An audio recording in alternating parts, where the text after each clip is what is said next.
प्रेम से जो ले कान्हा जी का नाम, पूरे होंगे सारे अधूरे काम। आज काम न करना कोई दूजा, आज तो करनी है गोवर्धन पूजा। आप सभी को गोवर्धन पूजा की हार्दिक शुभकामनाएं। आज की इस वीडियो में जानिए गोवर्धन पूजा किस प्रकार से की जाती है। दिवाली के दूसरे दिन और कार्तिक मास के शुक्ल पक्ष की प्रतिपदा तिथि को गोवर्धन पूजा की जाती है। इस दिन गोवर्धन पर्वत और भगवान कृष्ण के साथ साथ गायों की भी पूजा की जाती है, क्योंकि भगवान कृष्ण को गायों से बहुत ज्यादा प्रेम था। गोवर्धन पूजा वाले दिन गाय के गोबर से भगवान कृष्ण और गोवर्धन की प्रतिमाएं बनाकर उनकी पूजा की जाती है। साथ ही उन्हें अन्नकूट, कढ़ी चावल आदि का भोग लगाया जाता है और इस पर्व को इसी कारण अन्नकूट भी कहा जाता है। गोवर्धन पूजा के दिन गाय के गोबर से गोवर्धन पर्वत बनाकर उसे फूलों से सजाया जाता है। आप इसे अपने घर के आंगन में भी बना सकते हैं या घर के मुख्य द्वार पर भी बना सकते हैं। गोवर्धन पूजा वैसे सुबह और शाम दो समय की जाती है, तो पूजा के समय गोवर्धन पर्वत पर धूप, दीप, नैवेद्य, जल, पुष्प आदि चढ़ाए जाते हैं। और इस दिन जो किसान लोग हैं या जिनके घर में भी गाय, बैल या खेती के काम में आने वाले पशु हैं, उनकी भी पूजा की जाती है।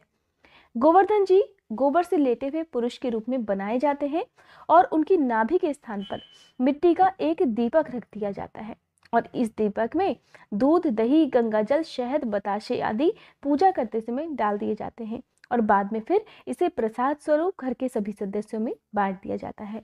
बहुत से लोग गोवर्धन पर्वत की जो भी आकृति है, जिसे भगवान कृष्ण और गोप ग्वालों के साथ ही गायों के साथ बनाया जाता है, एक दिन पहले भी बनाकर रख लेते हैं।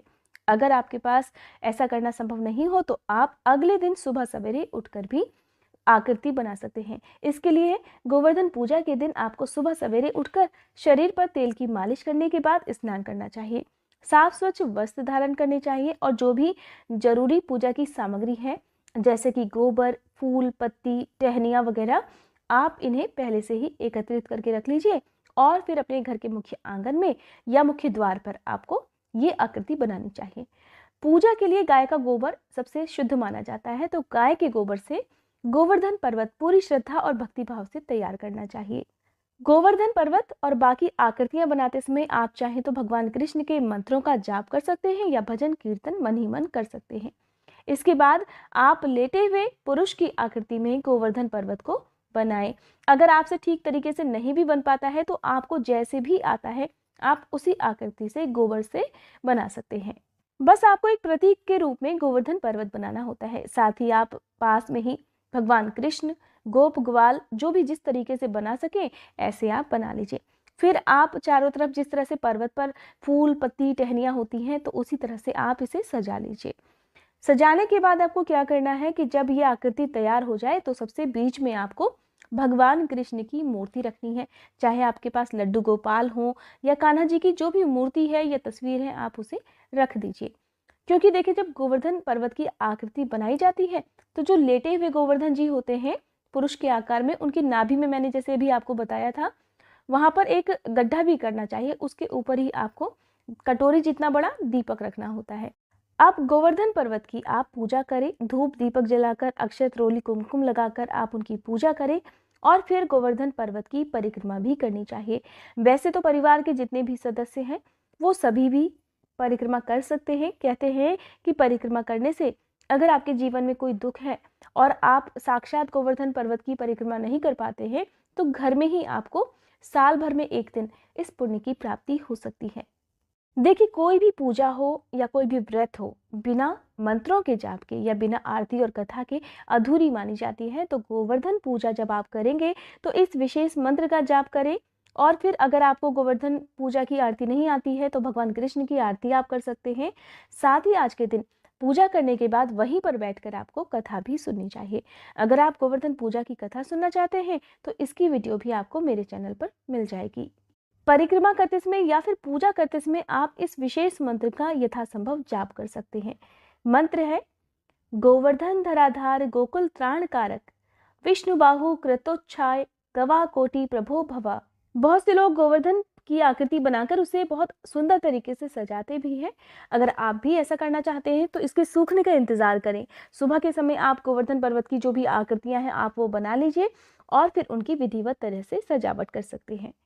आज के दिन बहुत सारी जगह पर पर्वत में, जो पर्वत आप बनाएंगे या आकृति बनाएंगे, उसमें अपामार्ग यानी कि जो पत्तियां होती हैं अपामार्ग की, वो रखना अनिवार्य माना जाता है। तो अगर आपके यहाँ भी ऐसी परंपरा है तो आप इस परंपरा का पालन कर सकते हैं। और अगर नहीं मिल सकती पत्तियां तो कोई बात नहीं, बस आप सच्चे मन से पूजा कर लें। पूजा करने के बाद गोवर्धन पर्वत की जो आपने आकृति बनाई है उसकी 7 बार परिक्रमा करनी होती है। हर बार आप परिक्रमा करते समय जयकारे बोले, या कान्हा जी की जयकारा बोलते रहें, या फिर गोवर्धन पर्वत की जयकारा लगाते रहें। परिक्रमा करते समय देखिए क्या होता है कि एक व्यक्ति, चाहे वो घर का मुखिया हो या कोई भी व्यक्ति हो, वो अपने हाथ में जल का एक लोटा रख ले और एक खील का बर्तन, जो कि आप दिवाली पर भी चढ़ाते हैं या कुछ लोग जौ भी रखते हैं। तो आप जितनी बार परिक्रमा करेंगे थोड़ा थोड़ा जो जल है वो लोटे से आप धीरे धीरे गिराते रहें। और इस प्रकार आप जौ बोते हुए पहले आप एक लोटे से जल गिराते रहें और साथ ही दूसरे हाथ से जौ बोते रहें। इस तरह पूजा करने के बाद घर में अगर आपके पशु हैं, जैसे गाय बैल आदि हैं, तो आप उनकी भी पूजा करें, उन्हें स्नान कराएं, उन्हें तिलक करें, उनकी आरती उतारें और फिर उन्हें भोग में आप हरा चारा या फिर गुड़ रोटी ये सब चीज़ें खिला सकते हैं। आज के दिन बहुत सी जगह पर विश्वकर्मा भगवान की भी पूजा की जाती है।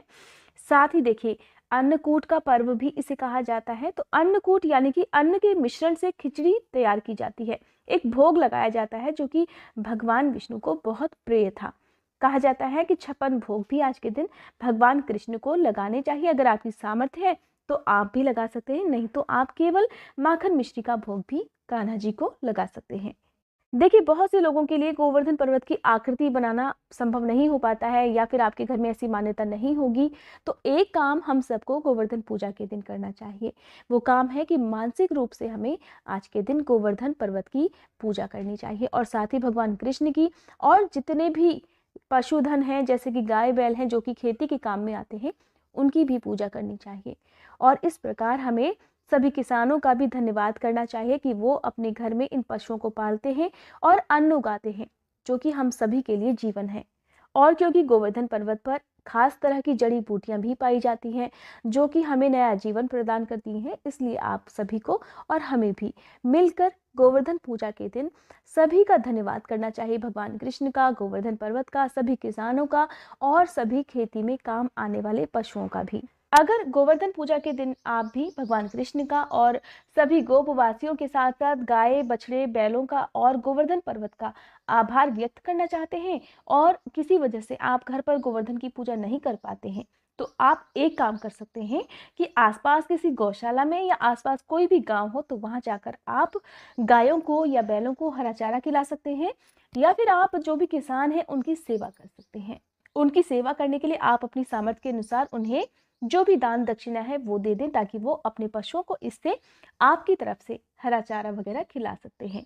और इस प्रकार करने से आपको भी भगवान कृष्ण का आशीर्वाद प्राप्त होगा। गोवर्धन पूजा क्यों मनाई जाती है, कब से इसकी परंपरा प्रारंभ हुई, इस बारे में पुराणों में एक कथा प्रचलित है। और इस कथा के अनुसार एक बार की बात है, भगवान कृष्ण अपने मित्र ग्वालों के साथ पशु चराते हुए गोवर्धन पर्वत पर जा पहुंचे। वहां जाकर उन्होंने देखा कि बहुत से व्यक्ति एक उत्सव मना रहे थे।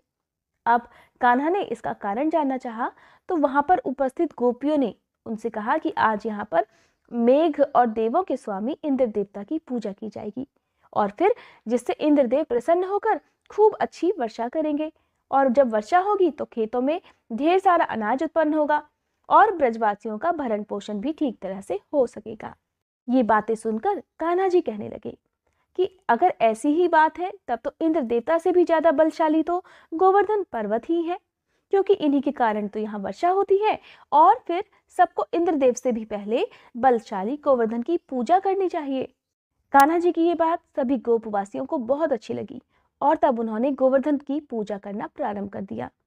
जब ये बात इंद्र देवता को पता चली कि गोपवासी आज मेरी पूजा नहीं गोवर्धन की पूजा करने वाले हैं, तो उन्हें बहुत क्रोध आया, और क्रोध के कारण उन्होंने सभी मेघों को आज्ञा दे दी कि वे गोकुल में जाकर खूब मूसलाधार बारिश करें। और इस प्रकार देखते ही देखते गोकुल में ढेर सारी बारिश होने लगी। चारों तरफ जल ही जल था। ये सब देखकर सभी गोपवासी डर के मारे भगवान कृष्ण के पास पहुंच गए और अपनी परेशानी उन्हें बताई। कारण जानकर कान्हा ने सभी गोपवासियों को गोवर्धन पर्वत की शरण में चलने के लिए कहा।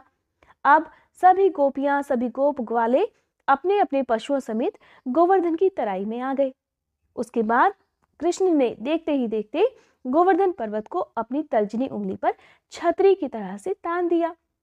इंद्रदेव ने क्रोध के मारे 7 दिन 7 रात लगातार वर्षा करी, किंतु कृष्ण के सुदर्शन चक्र के प्रभाव से ब्रजवासियों पर जल की एक बूंद भी नहीं पड़ पाई। और यह अद्भुत चमत्कार देखकर इंद्रदेव खुद ही हैरान हो गए।